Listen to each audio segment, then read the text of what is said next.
in the heart of downtown Manhattan, where the sky touched steel and ambition echoed through glass towers. Global Syntech reigned as one of the most powerful multinational corporations in the world, boasting clients and partners from every continent and offices that spanned from Tokyo to Berlin to Sao Paulo. But even amidst its vast empire, the most commanding presence within its walls wasn't its brand or technology. It was its CEO, Richard Harmon, a man as brilliant as he was brutal, feared for his biting sarcasm, ruthless decision-making, and utter intolerance for anything that wasted his time or defied his expectations. And so on one cloudy Thursday morning, when tensions were already high due to the upcoming multilingual conference involving over a dozen foreign executives arriving for a surprise global partnership review, the last thing anyone expected to see was a janitor walking into the boardroom with a translator in hand, let alone offering help in front of Harmon himself, because that janitor, Mateo Ruiz, was the kind of person most didn't even notice. He, the quiet man pushing a mop, the silent presence cleaning smudged glass walls in the hallway, the ghost of the office who nodded politely but never interrupted, never asked for anything, and definitely never stood in the middle of a corporate war zone holding up what appeared to be a cheap handheld translation device from the 90s, yet there he was, amidst Armani suits and leather briefcases, in his faded gray uniform with a stitched patch that read Mateo, his eyes calm and resolute as he softly said, "Sir, I can help with the communication issue," and for a brief moment, the room actually went quiet, if only out of confusion, before it burst into awkward, polite laughter, then into mocking chuckles, and finally into outright condescension as Richard leaned forward from his spot at the head of the massive mahogany table, arms folded, brows raised with the smugness of a king watching a jester stumble into his court. His voice dripping with sarcasm as he said, "You're going to help us with this translator toy. What's next? Are you going to negotiate our mergers too?" And the room roared in amusement, the executives finding it humorous that a janitor would dare to interrupt, let alone insert himself into what was being treated as a billion-dollar negotiation with real-time translation issues due to the absence of the expected interpreters who had been stuck at JFK due to weather, and Richard, enjoying the moment, paced slightly, gesturing dramatically toward the small device in Mateo's hand. "Is this your big secret weapon? You gonna wave that thing around and hope it can order sushi in 3 languages?"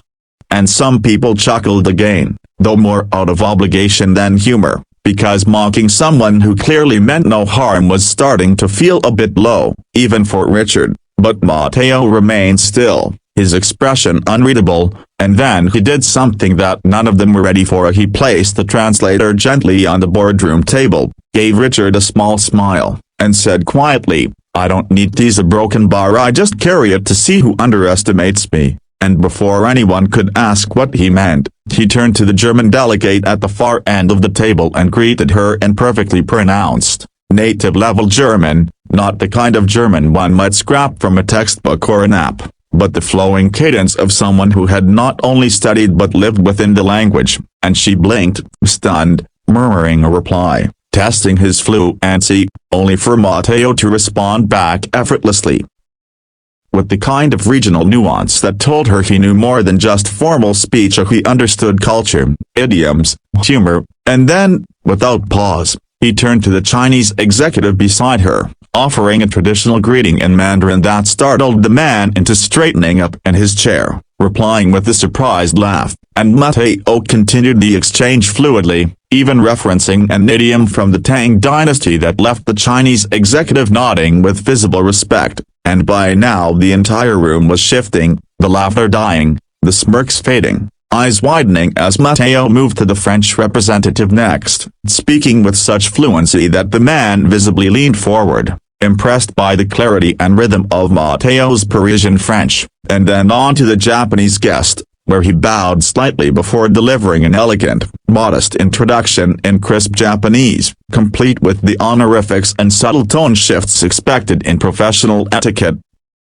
And by the time he addressed the Brazilian CEO in smooth Portuguese, spicing it with regional slang from Rio de Janeiro, Even the security staff at the door were staring with open mouths. And he wasn't done, because he went on to speak fluent Russian, flawless Hindi, and impeccable Arabic, tailoring his tone and expressions with such ease that it became evident this wasn't some memorized performance or parlor trick. This was deep, living fluency born of years immersed in each culture, and the room had gone completely still, as if time itself had paused to recalibrate what they were witnessing, because here stood a man they had never looked at twice, a janitor in scuffed shoes and a cleaning badge, now commanding the attention of international CEOs not through dominance or money or titles, but through intellect, discipline, and quiet power, and for the first time in years.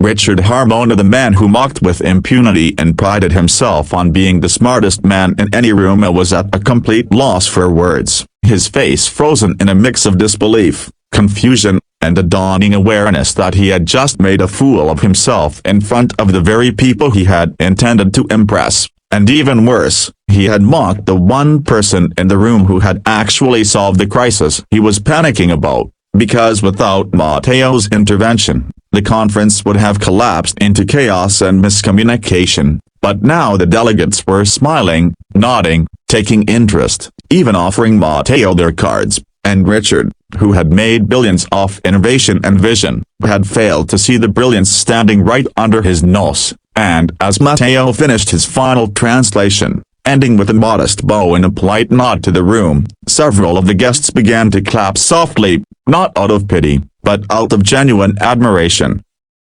their faces lighting up as they whispered among themselves in their native tongues, praising his command, his confidence, his elegance, and in that moment, as silence fell once again, all eyes turned to Richard, not with fear or admiration, but with quiet judgment, and he, for the first time, felt exactly what it meant to be small in a room where true greatness had spoken, not with volume or arrogance, but with grace, wisdom, and mastery that no title, no suit, and no office could ever buy. The silence that followed Matteo's final words wasn't just awkward, it was transformative, the kind of deep, sinking quiet that reshaped people's thoughts, silenced their judgments, and pulled the rug out from under everything they assumed was true only minutes ago. And as the boardroom remained frozen in that surreal stillness, Richard Harmona, the man known for breaking competitors in meetings, slashing entire departments with a single word,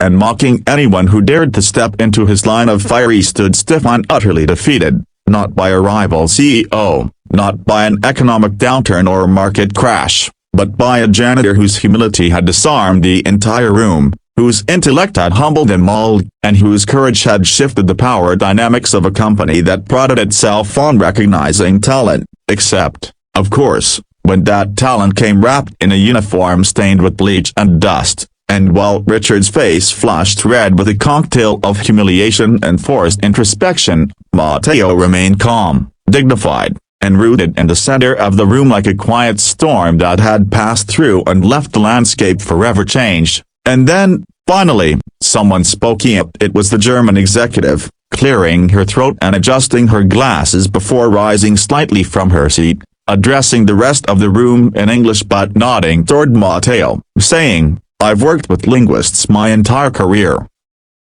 and I've rarely seen fluency like that outside of diplomatic circles," and immediately the others began nodding, murmuring their agreement, one by one acknowledging not only his skill but their own shared astonishment, and the Chinese CEO, who had been quiet since Matteo addressed him in Mandarin, leaned forward, removed a sleek black business card from his wallet, and slid it across the table, saying in accented English, "We are always looking for cultural advisors who understand nuance. A broken bar when you consider consulting with our Asian division." And before Matteo could respond, the French delegate chimed in with, "Or perhaps help coordinate our mergers.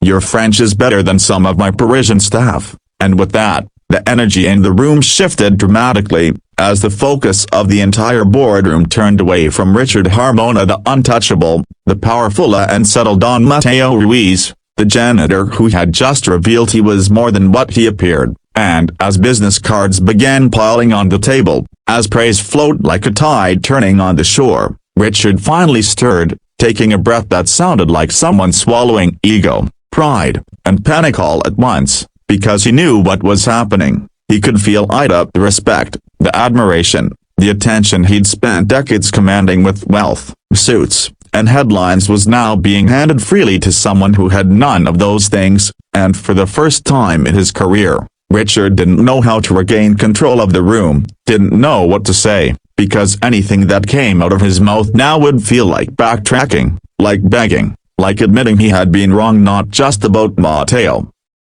but about everything he believed about people who worked in silence, and Matteo, sensing this tension, finally spoke again, his voice gentle but direct as he looked at Richard and said, "I never meant to embarrass you, Sir Broken Bar. I only stepped in because I heard you were in trouble, and I knew I could help," and though the words were kind, their impact was devastating, because they underscored the fact that Matteo had done something Richard never could. He had offered service without ego, solved a problem without expecting anything in return, and lifted a room without needing recognition, and Richard, feeling the eyes of his guests on him, forced a small chuckle, trying to save face, muttering, "Well, looks like I owe you one," but the line fell flat, because it was clear to everyone that what he owed wasn't a casual favor, it was a full-blown apology, a rethinking of how he led, how he judged, how he treated those who didn't sit in corner offices, and before he could continue, one of his own board members leaned in and asked, not with sarcasm but with genuine urgency, "Matteo, have you ever considered working in global communications? Because what you just did, this is exactly what we need," and Richard, blinking fast, realized this was spiraling into something bigger than embarrassment. This was about to become history, because if he didn't act quickly, someone else was going to hire Matteo, maybe even take him international, and the narrative of this moment would not just be one of shame but of corporate stupidity at the highest level. So he stepped forward, extending a hand in awkward sincerity, saying, "Matteo Broken Bar, I think it's time we had a serious conversation about your future here," and Matteo looked at the hand, then back at the room full of powerful people who, moments ago, wouldn't have looked twice at him, and said with no arrogance, only clarity, "I've always believed people shouldn't be judged by what they wear, but what they know. A broken bar wasn't hiding a broken bar, you just weren't looking," and again, the room rippled with silent agreement, the weight of the moment pressing against every executive's shoulders as they mentally scanned their own companies, wondering how many Matteos they had overlooked, how many geniuses had been sweeping their floors, filing their papers, fixing their printers while they looked the other way, and the Brazilian CEO, who had been listening quietly, finally broke the emotional tension with the warm laugh, clapping once and saying, "Well, I know who I'm recommending for next year's Global Leadership Summit," and the room relaxed, just a little, enough for Matteo to smile modestly, shake Richard's hand, and say, "I'm open to that conversation, a broken bar, but only if it means no more mop jokes," which drew real laughter, not mocking but genuine, heartfelt laughter from the very people who had laughed earlier for all the wrong reasons. And as the meeting finally resumed with Matteo sitting now at the table, not standing beside it, translating effortlessly and coordinating between cultures with grace, the mood had changed permanently.